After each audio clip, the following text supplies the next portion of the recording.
इयम् आकाशवाणी सम्प्रति वार्ताः श्रूयन्ताम्। प्रवाचकः नरेन्द्रदत्त सेमवालः।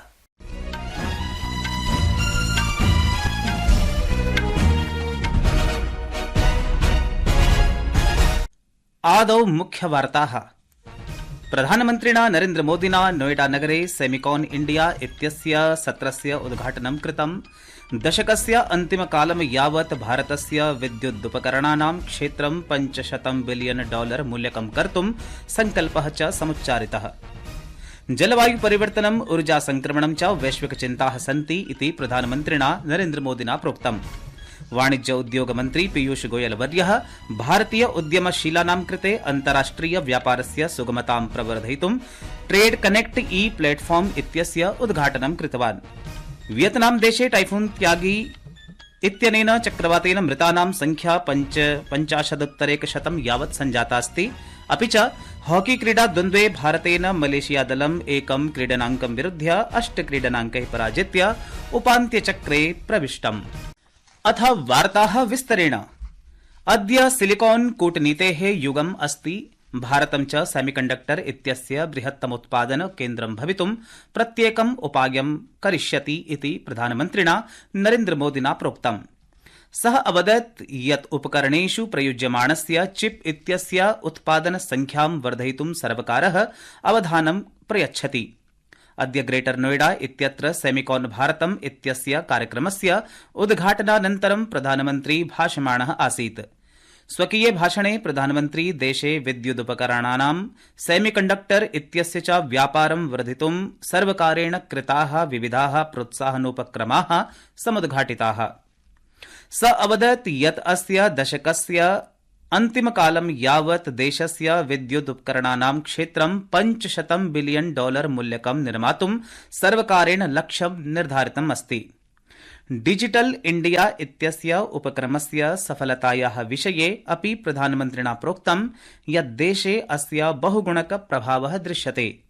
सः अवदत् यत् पूर्वं देशः दूरवाण्या आयातं करोति स्म, परन्तु अधुना सः दूरवाण्याः द्वितीयं बृहत्तमम् उत्पादकं निर्यातकं च अस्ति। अस्मिन् अवसरे सूचना प्रौद्योगिक मन्त्री अश्विनी वैष्णवः अवदत् यत् सर्वकारेण डिजिटल इंडिया टेलीकॉम मिशन इत्येतयोः माध्यमेन नागरिकाणां हस्तेषु प्रौद्योगिकी समानीता। अस्माकं संवाददाता प्रोक्तवान् यत् सेमिकॉन भारतम् इत्यस्मिन् कार्यक्रमे वैश्विक सेमीकण्डक्टर निर्माण विशेषज्ञानां शीर्षनेतृत्वं सहभागं करिष्यति। अस्मिन् सम्मेलने 50,200 अधिकाः प्रदर्शकाः 50,100 वक्तारश्च भागं ग्रहीष्यन्ति।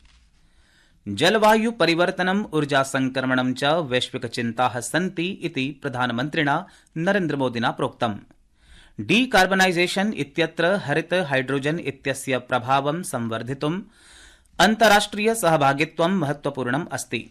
अद्य दृश्य श्रव्य माध्यमेन हरित हाइड्रोजन विषये अन्ताराष्ट्रिय सम्मेलनं सम्बोधयन् प्रधानमन्त्री प्रोक्तवान् यत् उत्पादनस्य वर्धनं, व्ययस्य न्यूनीकरणं, निर्माणं च परस्पर सहयोगेन द्रुतगत्या प्रगतिं कर्तुं शक्नुवन्ति।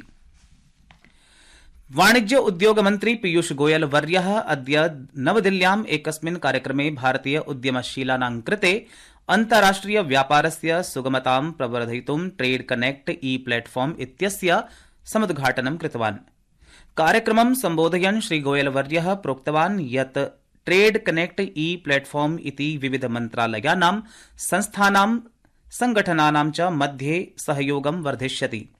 सः उल्लेखम् अकरोत् यत् एषः मञ्चः भविष्यत्कालीनः अस्ति, तथा च विविध सूचनानां, दत्तांशानां च सुलभतां वर्धिष्यति। मन्त्रिवर्यः इदमपि अकथयत् यत् आगामि संस्करणानि हिन्दी भाषायां तथा अन्यासु आधिकारिक भारतीय भाषासु अपि उपलभ्यन्ते।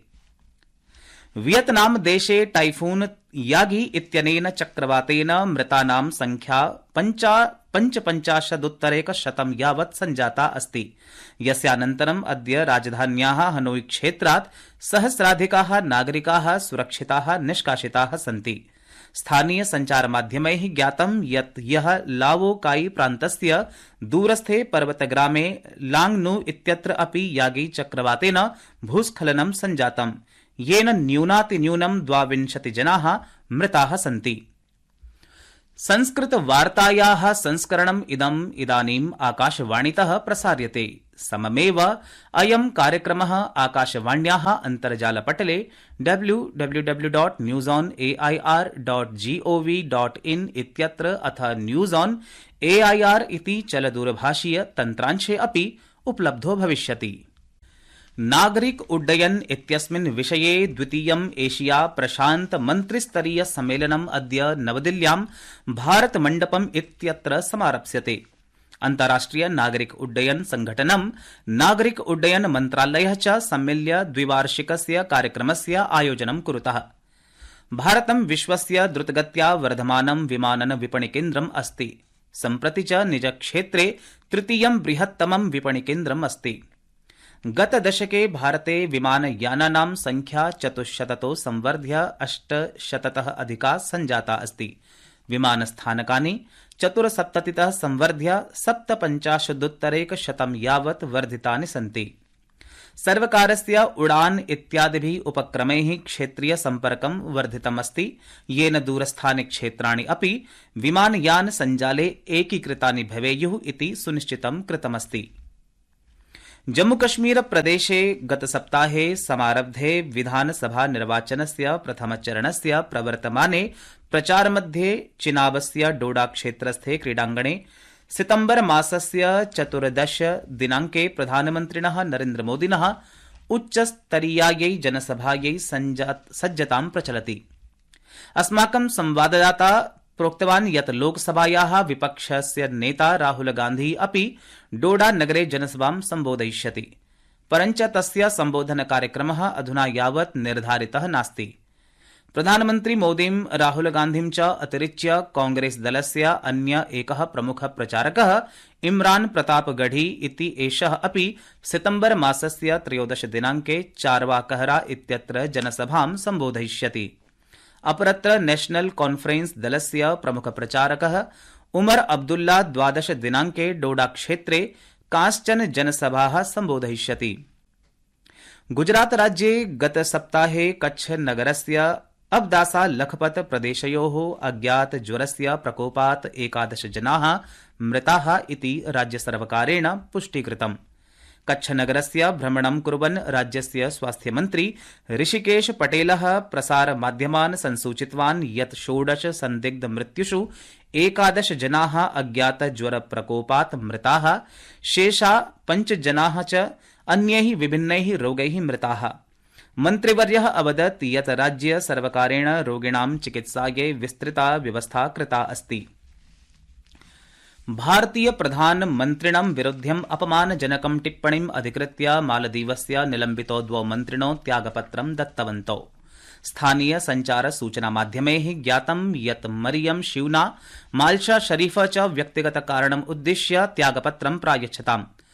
ध्यानास्पदं वर्तते यत् अस्य वर्षस्य जनवरी मासे प्रधानमन्त्रिणं नरेन्द्रमोदिनं भारतीयजनान् च विरुध्य कृताः टिप्पण्यः अधिकृत्य शिवना, माल्शा, अब्दुल महजूम मजीदा च निलम्बितौ अभवताम्।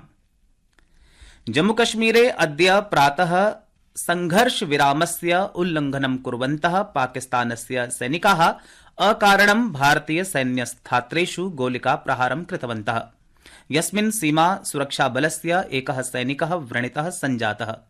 अस्माकं संवाददाता अकथयत् यत् सीमा सुरक्षाबलस्य सैनिकैः अपि सतर्कतया प्रत्युत्तरं प्रदत्तं, परञ्च पाकिस्ताने हताहतानां सद्यः ज्ञानं नाभवत्।